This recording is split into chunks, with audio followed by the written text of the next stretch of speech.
You're an amazing person, Ellie. I couldn't ask for a more incredible daughter.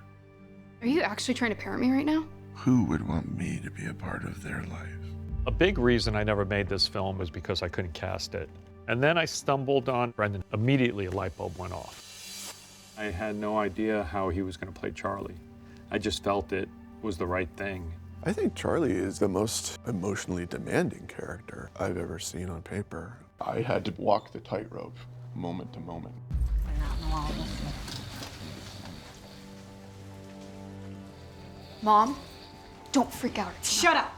Charlie has been visited by his daughter, Ellie. They're interrupted when Charlie's ex-wife, Mary, arrives with Liz.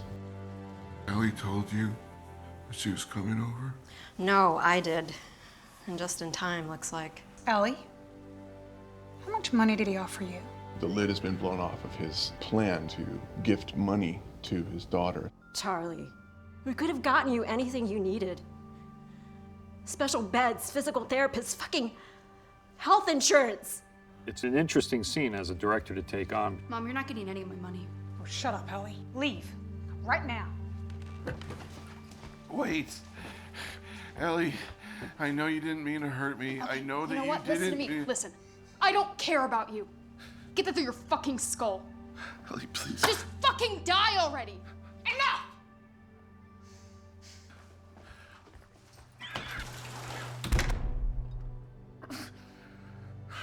Ellie has just blown out of there and she's kind of declared to him, like, I don't care about you. Like, it's kind of the darkest moment between the two of them. And Mary is her last life preserver.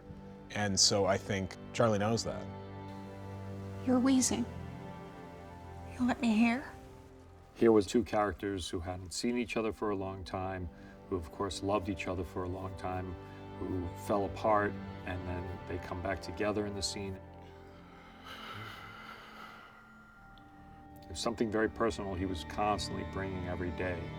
When Ellie was little, when we took that trip to the Oregon coast together, Ellie played in the sand and we laid out on the beach.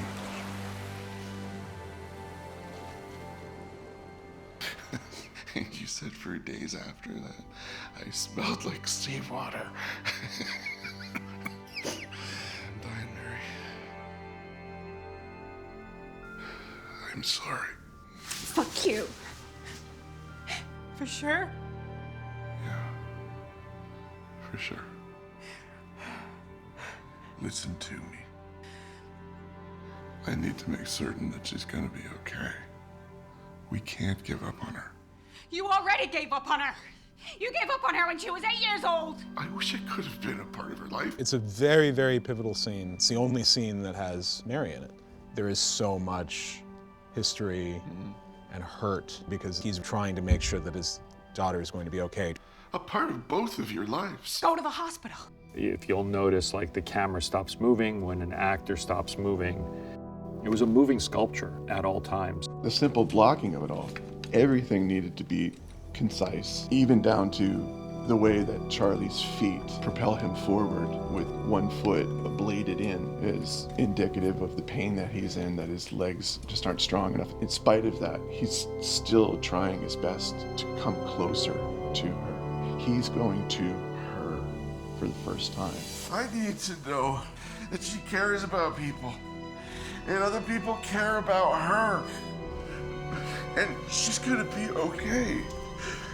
I need to go. Mary, she doesn't I have to go. have anyone else.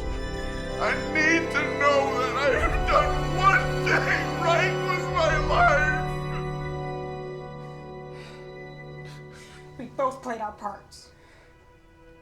I raised her, and you're giving her the money. It's the best we could do. I remember the day that we shot that very pivotal line, and I was just bowled over. You can see it in that take. What you're doing with your eyes is just incredible. Do you need anything before I leave? Water or something?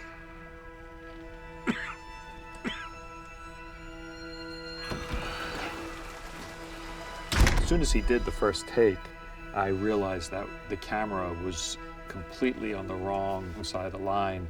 here was an actor who was just about to release all of this emotion, and that unless I got around to capture it, the camera was all set up, the lights were this way. Even though it's going to cost us all this time, I don't want Brendan to lose whatever he's tapping right now. I wanted to make sure the camera was in the right place. So we made the hard decision. We sealed up the wall. We moved the camera to the other side. We had everyone take a break and just relax for a second. And 2-3 takes later on the other side, that's what Brendan did. And it was just this incredible thing to be witness of. Working with Adrien and working with those effects in this movie, we had to sit there with incredible eagle eyes to make sure that it felt real. In between takes, there was just an endless barrage of work on Brendan, who's being pinched and prodded and moved and fussed about to kind of hold on to his emotion. Prosthetics interface limits facial expressions. And with Brendan, it was imperative that that wasn't the case. The weight that went into creating, I truly needed makeup to become Charlie. It was an incredibly difficult role to play, not just because of wearing those prosthetics every day, 4 hours in, 1 hour out, so that he was working 5 hours a day more than everyone else, and also just how do you save your energy to do the second hardest part of that role, which is all of the different emotions. And you could see even in this scene, there's anger, there's defensiveness, there's pleading, and then almost begging at the very end through just a complete confession of his failures as a person and his wishes just to do one thing right. Darren was insisting on having something that was as true and authentic as possible, something that would be respectful in the way it was designed, but also something that would be helping Brendan and creating the character. We're going to see Charlie in decline. The makeup has been changed. His health degrades. The makeup also degrades. How easy is it to move?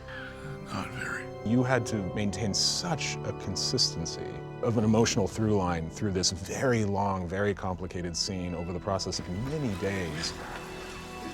Do you ever get the feeling people are incapable of not caring? People are amazing.